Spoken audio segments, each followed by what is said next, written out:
Hey everyone, and welcome back to my channel. My name is MxPujaSingh, and my pronouns are they, them. I'm super excited to be sharing a little bit about my musical journey today. Music has been a huge part of my life since I came into this world, and it's only become more important to me more recently, so I want to share my story. So if you don't already know kind of my story, I have made another video about it before, so you can check that out. I made a couple videos before about more of my story, so if you haven't watched those, you can watch those to get a little more background on me. But when I was really young, at least my parents tell me, or I've heard stories that I was singing before I could even speak. And singing has always been the most natural thing to me. I always was just so drawn to it, and so like just singing all the time, whether it was at home or in school plays or anything like that. But I was always singing from a very young age. And then I actually thought the first time I performed was when I was 5 at this family reunion that we had in Canada.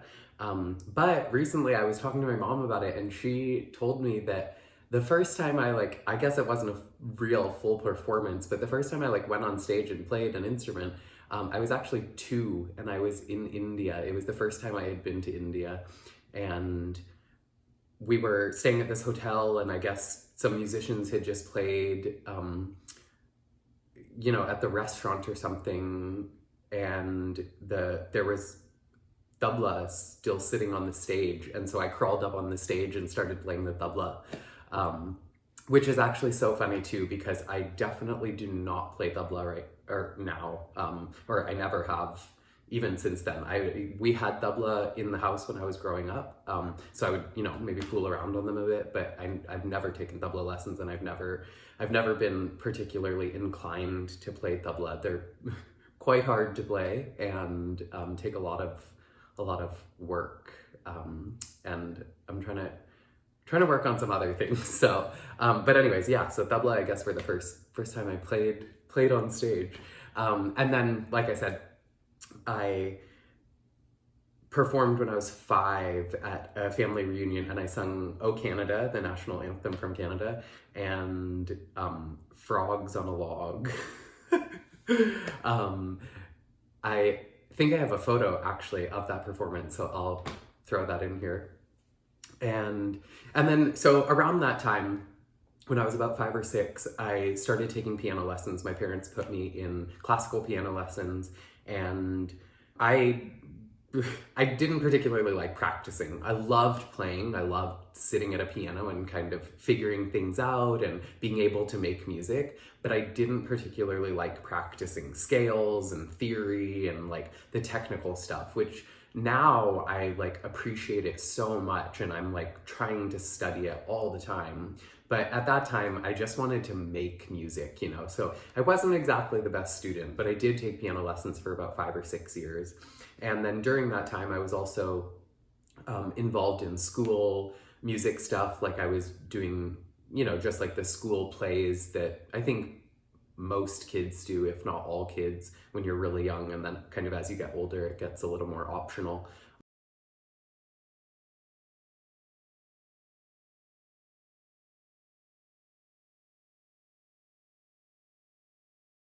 But I was doing school plays from the very beginning. I remember probably I remember more of the photo of the time as opposed to the actual memory, but there was a particular Christmas play, I think in maybe 1st grade, where I wore a cutout of a tree, and I was a Christmas tree in the play. But that was, that stuff was one of the ways that I really started to love music. I used to love to sing Christmas music. That was kind of my favorite. I would listen to Christmas music all year round, which is so funny. But then around that, throughout school, I was in choir, and when I was in middle school, I was in band. I played clarinet, and I was in choir then as well. And then when I went into high school, I still was in band. I stayed in band and still played clarinet. Again, I wasn't really very good at practicing at that time, so I was not a particularly good clarinetist.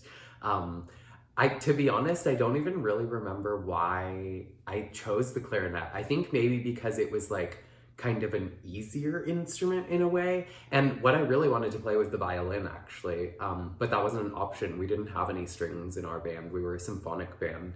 And yeah, we just didn't have strings. So I played clarinet, again, wasn't too good. I was in the marching band as well. And then I believe in sophomore year, I quit playing clarinet and went into the color guard. So I kind of, ironically, when I moved from Canada to Los Angeles, I kind of let go of music in a lot of ways, and I wasn't singing as much. I was in choir for a little bit in high school, but even that, I moved more towards dance. So I was doing a lot of dance stuff. But music was always there in the background. I still had a keyboard at home. I was still like singing all the time. And then I also took some voice lessons. So before I moved to Los Angeles, I was taking piano lessons still, and I had started taking voice lessons for maybe like a year or something. So I was taking voice and piano from the same teacher. Yeah, that was really wonderful. But then when we moved here, I stopped taking piano lessons and stopped taking voice lessons. So when I was in Canada, before we moved, so I was probably about 11 or 12. I moved when I was 13. So when I was probably about 11 or 12, I wrote my first song. I don't remember what it was called. It was most likely about love. And yeah, so I wrote this song and I wrote it on piano, and there were lyrics and I would sing it. And then my voice and piano teacher at the time actually helped me to orchestrate it and create parts for like all the different instruments that would be in an orchestra. So that was like really epic and just like super cool. I remember it was a computer program. I don't remember what it was called, but I remember being like so just fascinated by it. And I was so excited like by the music and being able to take this song that I had written and make an orchestration of it, but also like the computer element of it, of like being able to take this song and put it in the computer and then be able to like make all these different parts. So that was kind of the beginning of like music and technology for me. And then I moved to Los Angeles, and again, I was in band and choir, and then I was in marching band and did a lot of dance. And then that's when I got really into fashion. And so after high school, I ended up going to fashion design school. But again, music was still kind of always in the background. And then in 2014, I started writing music again. So after that first song that I wrote, I never wrote another song until I was 25. And then I started writing and producing. I wrote my first song, Tattoos, and it was the first song I produced as well, which I released as Prince Puja. It's still available online. And I performed it, and so that was kind of the beginning of my like writing and producing career.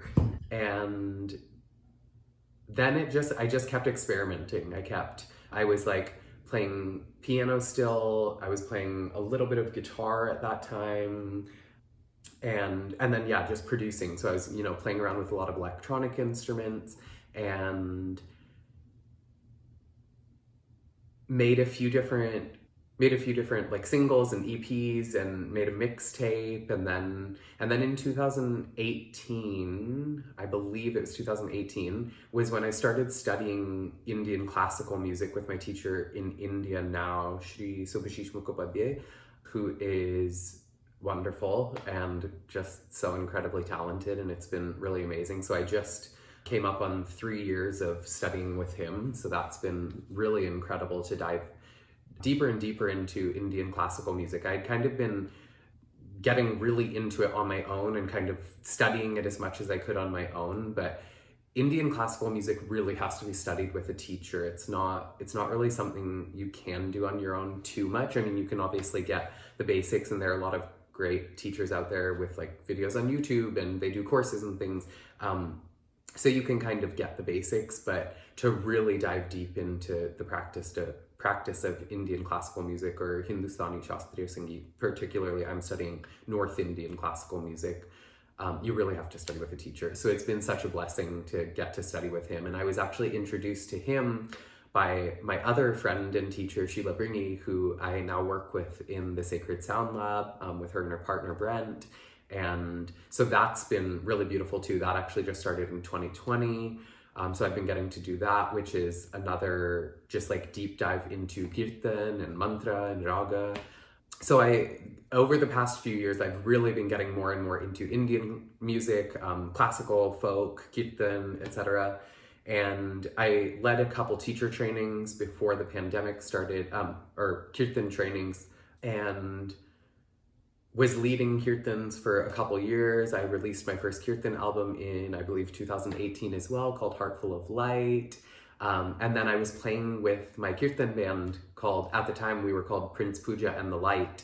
And that was just such an amazing experience. I got to play with quite a few different people actually, but like just some really amazing friends of mine and some really amazing musicians. And it was always just, we never practiced, like we never had practice sessions. We would only play together when we were doing a kirtan. So it was very just like spontaneous, and there was a lot of energy in it that just would pour through us, and it would just, we would really come alive with this music, and this music would come alive when we would come together in a way that was just so magical. So I still haven't, I've led a couple kirtans in person, just like small kind of more private ones, but I haven't done a full kirtan yet. And I'm kind of trying to reestablish a band because we've, you know, all kind of gone our different ways throughout the pandemic and everything.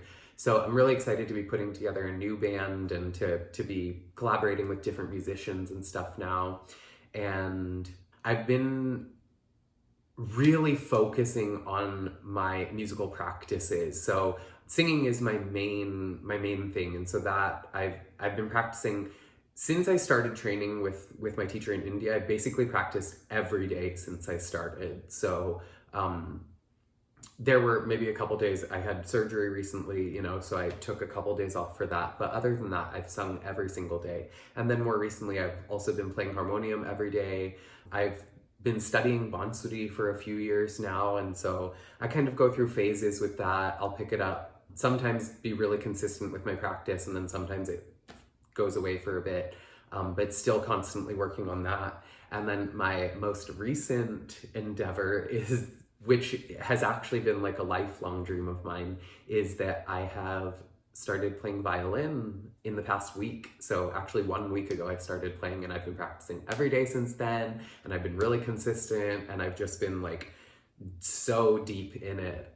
Been watching all these documentaries and listening to all this music and studying all these different artists, and I haven't taken any lessons, and I'm not sure if I will anytime soon. I'm kind of just planning to do it on my own, at least for now. I'd love to study with a teacher at some point, but for now I really want to just explore on my own and see what I can do. But I'm really just trying to be as consistent as I can with my practice, and to dive deeper and deeper into this music from all these different perspectives. You know, that's why I love to have these different ways of accessing music, you know, whether I'm singing, whether I'm playing a harmonium, whether I'm playing a violin, a bansuri, the piano, whether I'm singing my own original music, or if I'm singing, you know, a folk song from India, a kirtan, or a classical song from India, or, you know, playing a Western classical piece that's, you know, been played for hundreds of years, or whatever it is. It's just being able to approach music from all these different angles and perspectives and directions is so exciting, and really helps me to understand music on a deeper level, and to understand myself through music on a deeper level. So I'm really excited to share more of my musical journey with y'all, and yeah, we'll see how things go. I'm still writing all the time, and again, working on these different instruments and constantly working on my voice. So please share any, stories or thoughts or comments that you have in the comments. And if you play an instrument or you sing, or if you've been studying music, or maybe you played when you were young and you've been wanting to play something and just haven't been able to, I would love to hear about that in the comments. So please share any of your stories. And please like and subscribe, and hope to see you again in the next video. Take care, everyone. Love you all. Peace out.